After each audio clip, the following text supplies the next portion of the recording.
Bismillahirrahmanirrahim. Assalamualaikum warahmatullahi wabarakatuh. Saya Tazkiyah Mardiatus Syahidah, mahasiswi dari Pendidikan Bahasa Arab UIN Imam Bonjol Padang, akan menjelaskan pemaparan materi hadis tarbawi tentang peduli lingkungan.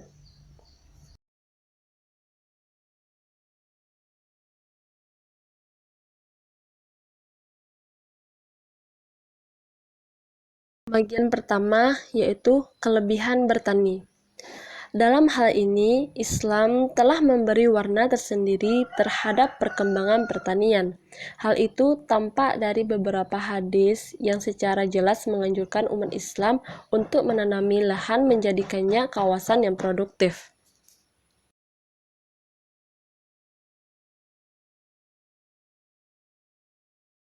Dari Anas bin Malik radhiyallahu anhu bahwa Rasulullah shallallahu alaihi wasallam bersabda, "Ma min muslim yakhrisu ghorsan aw yazra'u zar'an fayakula minhu tayrun aw insan aw bahimah illa kana lahu bihi shadaqah."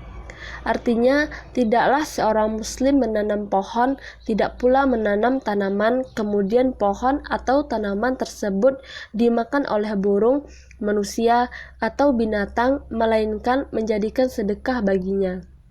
Hadis riwayat Imam Bukhari, hadis nomor 2321.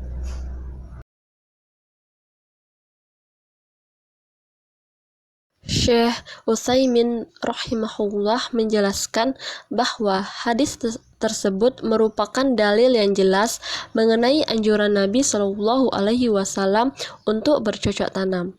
Karena di dalam bercocok tanam terdapat dua manfaat, yaitu satu, manfaat yang bersifat dunia, yaitu menghasilkan produksi, menyediakan bahan makanan, karena dalam bercocok tanam yang bisa mengambil manfaatnya selain petani itu sendiri juga masyarakat dan negerinya.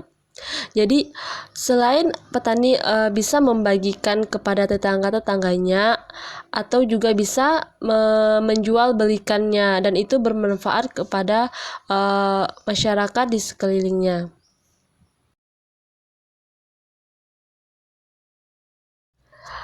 Yang selanjutnya, bahkan manfaatnya bukan sebatas penyediaan makanan saja, tetapi dapat menjadikan lingkungan menjadi lebih sehat untuk manusia, di mana udara menjadi segar karena tanaman menghasilkan oksigen yang diperlukan oleh manusia untuk proses pernafasan. Yang kedua, manfaat yang bersifat agama, yaitu berupa pahala atau ganjaran. Sesungguhnya tanaman yang kita tanam apabila dimakan oleh manusia, binatang, baik berupa burung ataupun yang lainnya, meskipun satu biji saja, sesungguhnya itu adalah merupakan sedekah bagi penanamnya.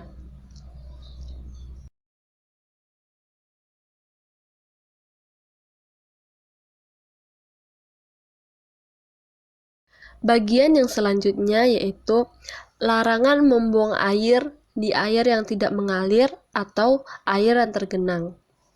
Masalah buang air berkaitan dengan masalah kebersihan dan manusia dan lingkungan. Hal ini merupakan hal yang sangat penting untuk diperhatikan, bahwa kesehatan sangat erat dengan kebersihan dan kesehatan lingkungan. Kehidupan yang kurang bersih baru ditambah lingkungan yang tercemar, maka akan mudah terserang berbagai penyakit dan menyebabkan penyakit pada orang yang tinggal di sana.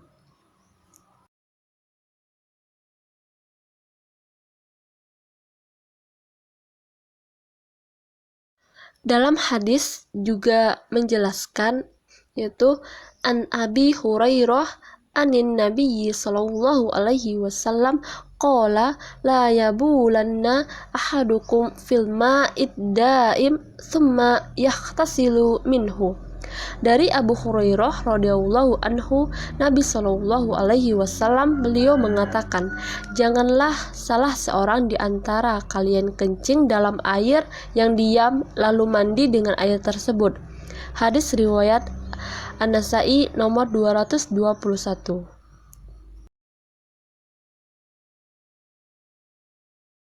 Dari hadis di atas, kiranya jelas bahwa Islam melarang untuk membuang air kecil atau kencing, apalagi air besar pada air yang diam, tidak mengalir atau tergenang. Kemudian ia mandi atau berwudu di air tersebut.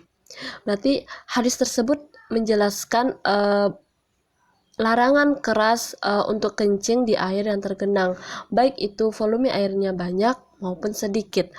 Nah, kenapa? Dan alasan pelarangan itu yaitu untuk menjaga kebersihan dan kesehatan. Pelarangan ini mencakup 3 hal, yaitu yang pertama, tidak boleh membuang air kencing di dalam air yang tidak mengalir atau air yang tergenang.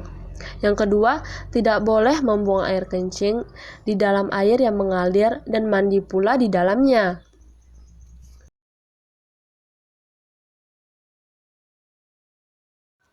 Yang ketiga, tidak boleh orang yang berjunub mandi atau berwudu pada air yang tidak mengalir yang terkena kencing. Disinilah kita melihat Islam memiliki perhatian yang sangat besar terhadap kebersihan dan kesehatan, serta dari sebab-sebab yang membawa bahaya atau mudarat. Menurut Abu Huramah, Nabi Shallallahu Alaihi Wasallam melarang larangan yang tegas untuk kencing di air yang menggenang, karena hal itu akan mengakibatkannya pencemaran udara dan menimbulkan kuman penyakit yang dibawa bersama kencing, sehingga akibat buruk pada orang yang menggunakan air tersebut. Bahan ini mungkin terjadi secara fisik, mikrobiologi, dan agen-agen kimia atau biologi dari penyakit terkait. Bahan buangan yang dapat menyebabkan masalah kesehatan antara lain terjadi dari tinja manusia atau binatang, sisa bahan buangan padat, air bahan buangan domestik, cucian, air seni, bahan buangan mandi atau cucian lainnya, bahan buangan industri, dan bahan buangan pertanian. Oleh karena itu, kita dilarang membuang kencing di air yang tergenang, karena di air yang tergenang bakteri sangat banyak sehingga bisa menyebabkan penyakit kulit dan penyakit lainnya.